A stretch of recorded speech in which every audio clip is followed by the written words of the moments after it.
Assalamualaikum warahmatullahi wabarakatuh. Selamat pagi murid-murid Bapak yang Bapak cintai dan sayangi. Alhamdulillah kita berjumpa kembali di pagi hari ini. Mudah-mudahan Allah selalu memberikan keselamatan kepada kita semua. Amin ya rabbal alamin.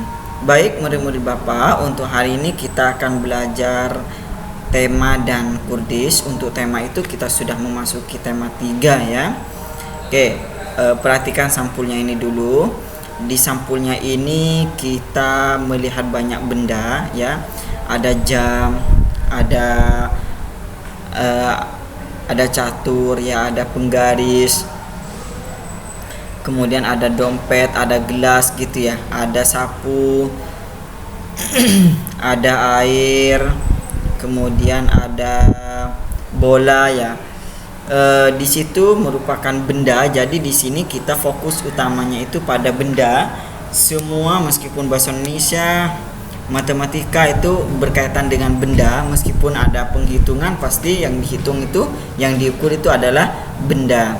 Oke, kita mulai dari subtema 1. Di subtema 1 itu ada di halaman 2. Oke, perhatikan.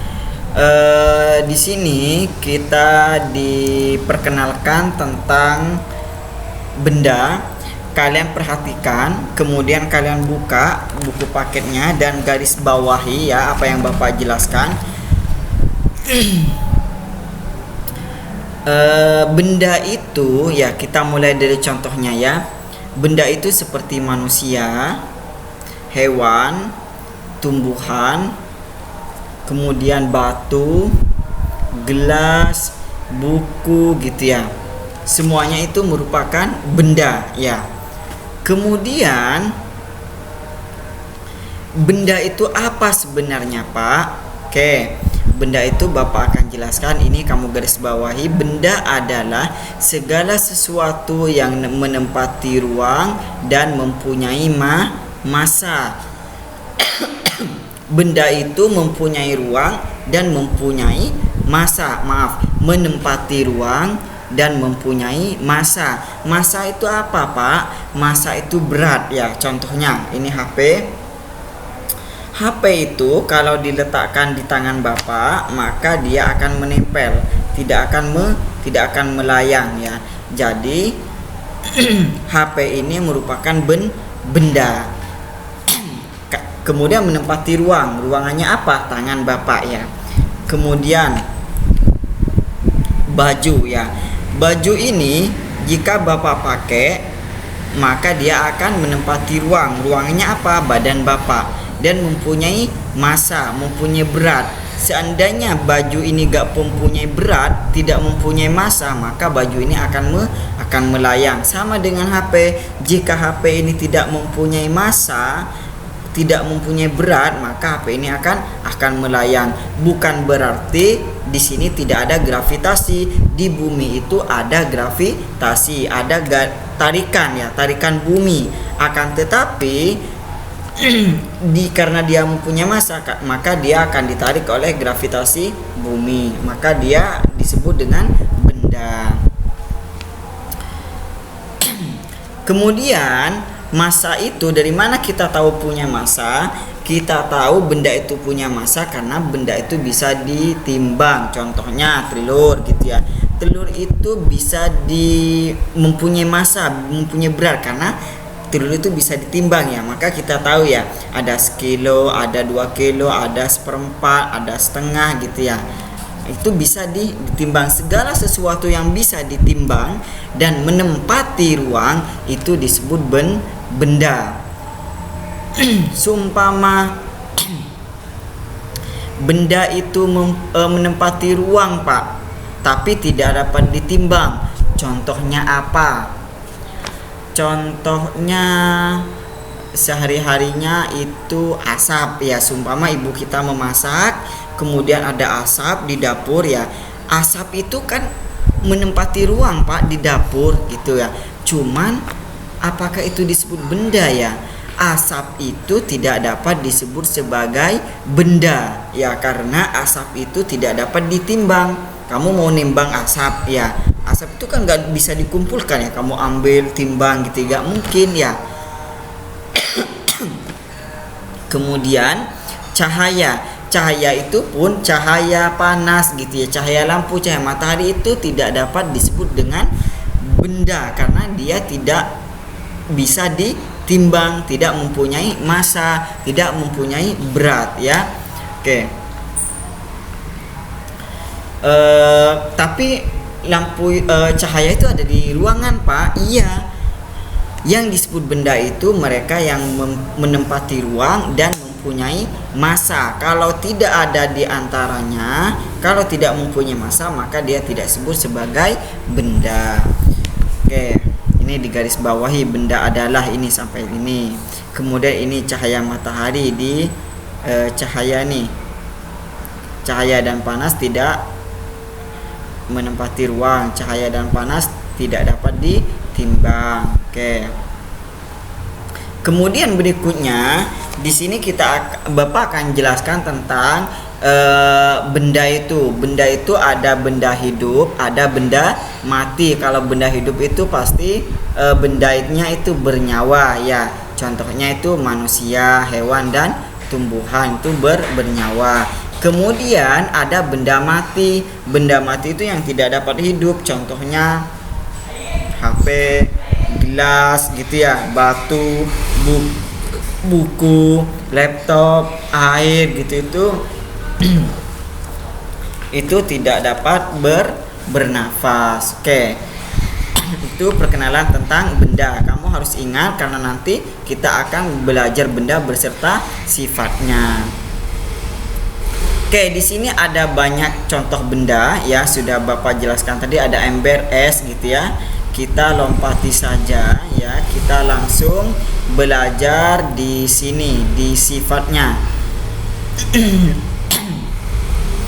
Nanti kita akan belajar benda yang berasal dari kayu ya, yang terbuat dari kayu. Sekarang kita belajar ini dulu. Ini Bapak sudah jelaskan, ini berasal dari kayu semua. Ini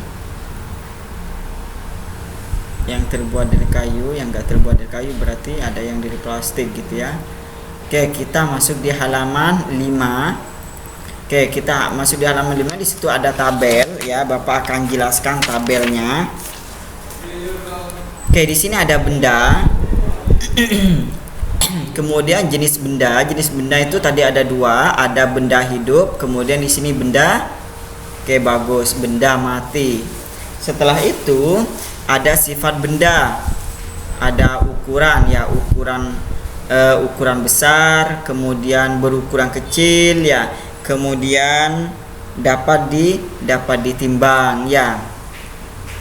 Ciri-cirinya mempunyai massa atau berat, kemudian di sini menempati ruang. Tadi itu ciri-ciri benda. Jadi jika benda itu ada di sini, kita kelihatan ya, contohnya asap yang tadi ya, asap yang tadi kelihatan atau tercium sama kita tapi tidak mempunyai massa, kita tidak dapat menimbang ya. Contohnya anggap maaf ya, kentut gitu ya, kentut. Oh, bau siapa yang kentut nih? Ini benda enggak ya yang keluar ya? Nah, kalau kamu tahu benda apa enggak, itu kentut itu kamu kumpulin, kamu timbang. Kalau berat berarti yang keluar itu benda gitu ya. Akan tetapi karena yang keluar itu bukan hanya asap ya, gas ya, maka itu tidak dapat dikatakan sebagai benda. Oke. Akan tetapi beda halnya dengan kumpulan udara dengan air ya, itu beda lagi ya. Ini yang tidak dapat dikatakan benda itu mereka bisa terlihat, cuma tidak mempunyai massa ya gitu ya, tidak mempunyai berat gitu ya. Oke. Selanjutnya kita masuk di halaman berikutnya. Di sini sudah mulai masuk di matematika kita.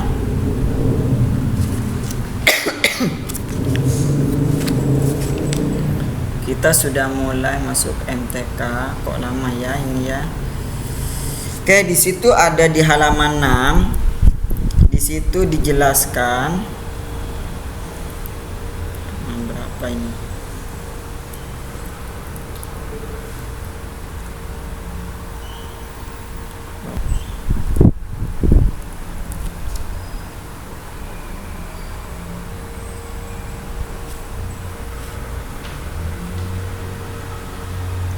Oke, di situ sambil lalu dibuka di halaman 6. Di halaman 6 itu ada ukuran ya, ada pengukur ya, alat ukur. Berarti nanti yang digunakan untuk mengukur ya, pasti itu. Yang pertama itu ada gambar apa?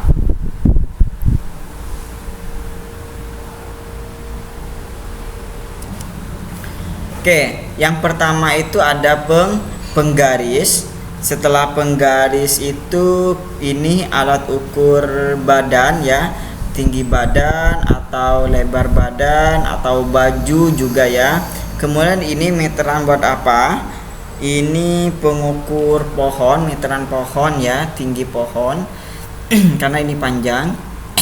Kemudian ini meteran buat kayu ya, atau pengukur kayu. Nah, yang di penggaris itu, pengukur itu semua yang kita gunakan di sini adalah cm ya, sentimeter. Oke, kita lanjut. Berikutnya, di situ kita juga belajar mengukur menggunakan penggaris.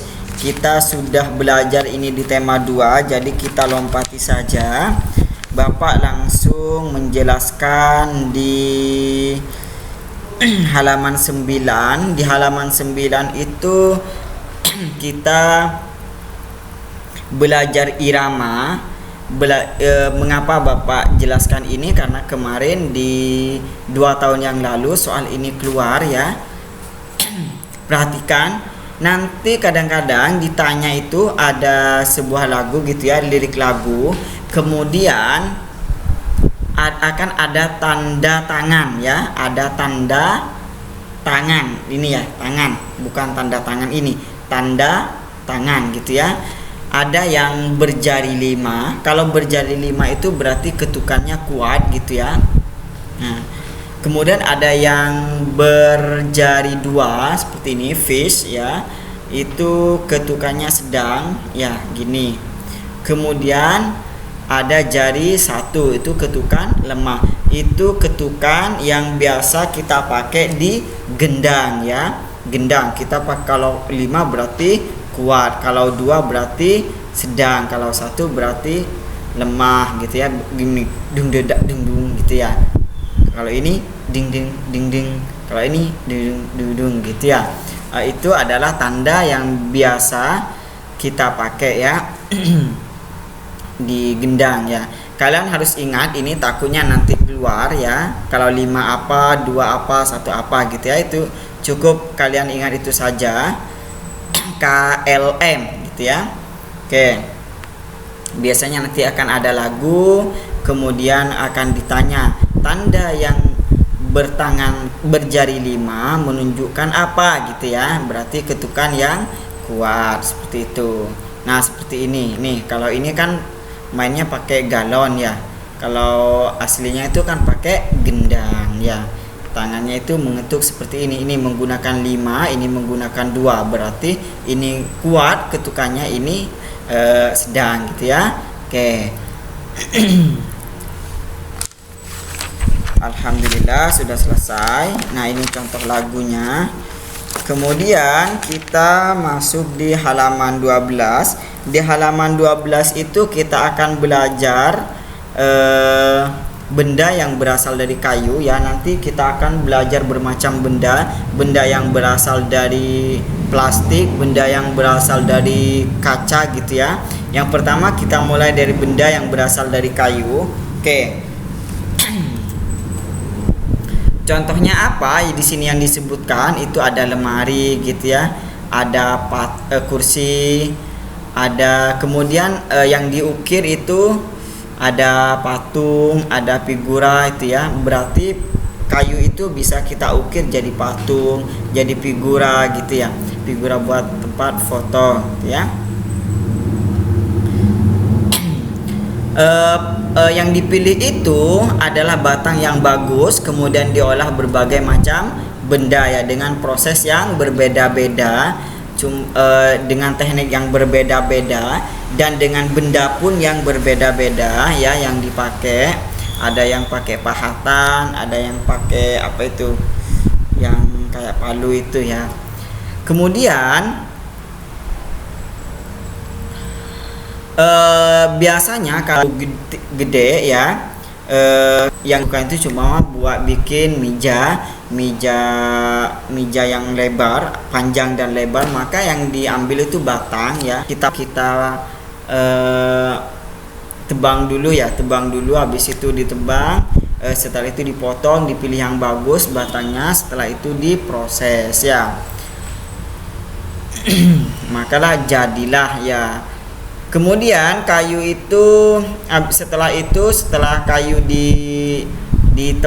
dipotong-potong ya, sudah dipilih, maka kayu itu dikeringkan selama 2 sampai 4 minggu ya. Dijemur maksudnya ya. Setelah dijemur baru diolah ya. Jangan diolah pas saat basah ya. Takutnya nanti pecah ya, pecah biasanya kayak gitu ya. Retak, bahasanya retak kalau masih basah. Maka dikeringkan antara 2 sampai 4 minggu. Kemudian kayu itu juga mempunyai kelebihan ya. Kelebihannya itu apa? Kayu itu mudah dibentuk ya, beda dengan besi. Kalau besi itu masih pakai ini, kudu dilas apa segala macam. Kalau kayu itu tinggal dipahat, pahatannya pun mudah gitu ya, karena memang benda lunak gitu ya. Bukan benda lunak benda yang mudah dibentuk ya. Contohnya kita membuat patung itu mudah gitu ya, membuat kursi, meja gitu. Kemudian bertahan, bisa dikatakan bertahan lama, akan tetapi juga bisa dikatakan tidak bertahan lama ya. Sehingga kelemahannya itu kayu itu tidak bertahan lama juga sih ya kalau terbakar ya. Jadi kelemahannya itu tidak tahan api ya. Kalau kayu itu kena percikan api langsung terbakar ya. Sehingga kayu itu juga mempunyai kelemahan, tapi kelebihannya pun juga bagus ya, juga banyak. Nah, pertanyaannya di sini ada, berapa lama waktu yang dibutuhkan untuk pengeringan kayu? Tadi berapa? 2 sampai 4 minggu ya. Setelah itu, apa keunggulan benda yang terbuat dari kayu? Unik gitu ya, karena mudah dibentuk, bagus, terukir gitu, itu keunggulannya. Atau kalian bisa jawab tadi apa? Mudah diukir, mudah dibentuk gitu. Apa kelemahan benda yang terbuat dari kayu? Ini kelemahannya tadi mudah terbakar, tidak tahan lama. Kemudian tuliskan contoh benda yang terbuat dari kayu tadi apa saja? Ada kursi, meja ya, figura, gitu. Oke, sudah, kita lanjutkan ke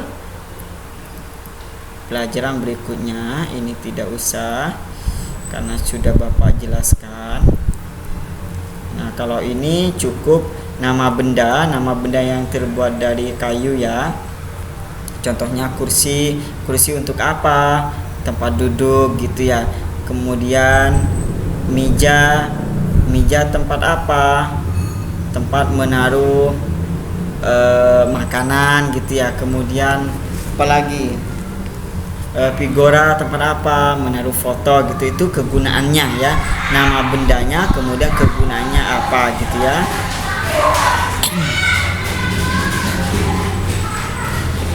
Oke, selanjutnya kita belajar tentang pentingnya pohon ya,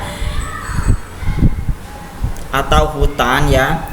Hutan itu sangat bermanfaat bagi kita. Yang pertama itu, hutan itu sehingga mencegah terjadinya banjir ya. mencegah longsor gitu ya. Itu manfaat dari hutan. Kemudian jika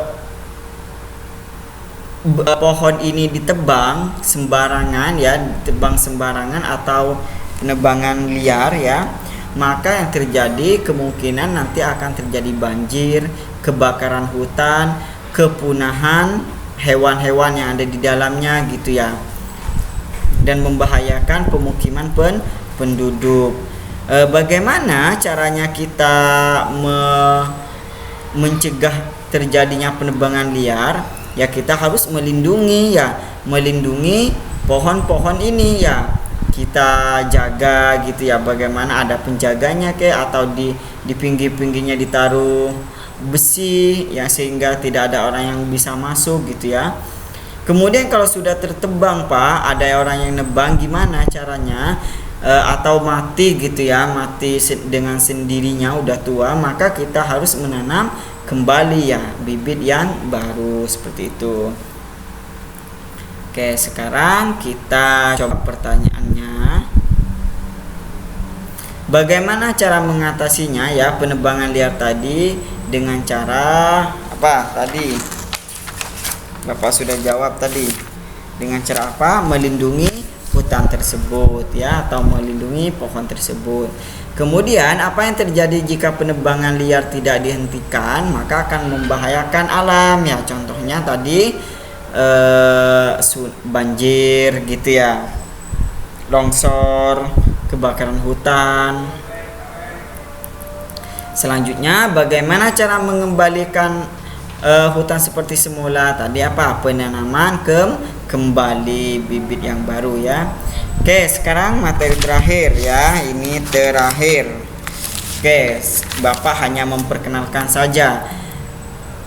Di sekolah itu pasti ada yang namanya musyawarah. Kalian pasti tahu yang namanya musyawarah. Musyawarah itu contohnya kita berkumpul, berdiskusi, kemudian ada masalah kita selesaikan bersama ya. Kita tidak boleh mengambil keputusan dengan secara sepihak gitu ya. Tidak boleh. Oke, di musyawarah ini merupakan salah satu cara untuk mencari keputusan bersama. Kita tidak boleh mengambil keputusan sendiri gitu ya, apalagi sekarang dewe gitu ya, tidak boleh ya. Maka kita harus bersama-sama. Ada masalah kita selesaikan bersama-sama. Jangan suka emosi gitu ya, nggak boleh. Oke, itu saja untuk pelajaran tematik. Kalian tidak usah mengerjakan tugas, cukup kalian tulis yang tadi Bapak jelaskan di buku paketnya.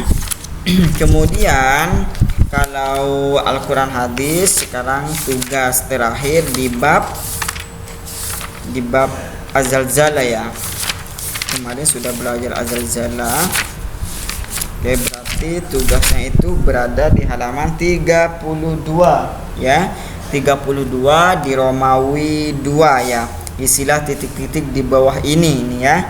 Kalian tidak usah menyalin di buku tulis ya, jangan disalin ya. Bapak gak paham tulisannya karena kameranya bukan kameranya ya. Kalian fotonya itu gak jelas gitu ya. Jadi lebih baik kalian tulis di sini saja biar gak nambah pekerjaan juga ya. Sebenarnya kalau kalian sih gak apa-apa, cuman kadang-kadang ada orang yang gak mau menerima gitu ya. Kalau tugasnya banyak kalian disuruh nulis, dianggap tugasnya banyak.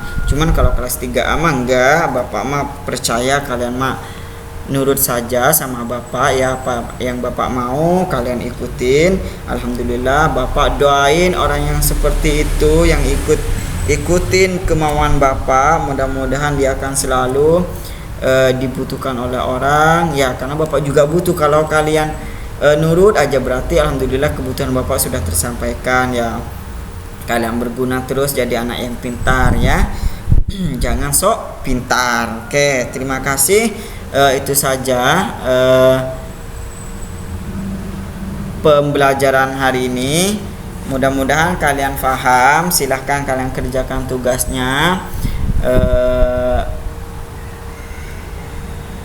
Oke, itu aja. Terima kasih atas perhatiannya. Wassalamualaikum warahmatullahi wabarakatuh.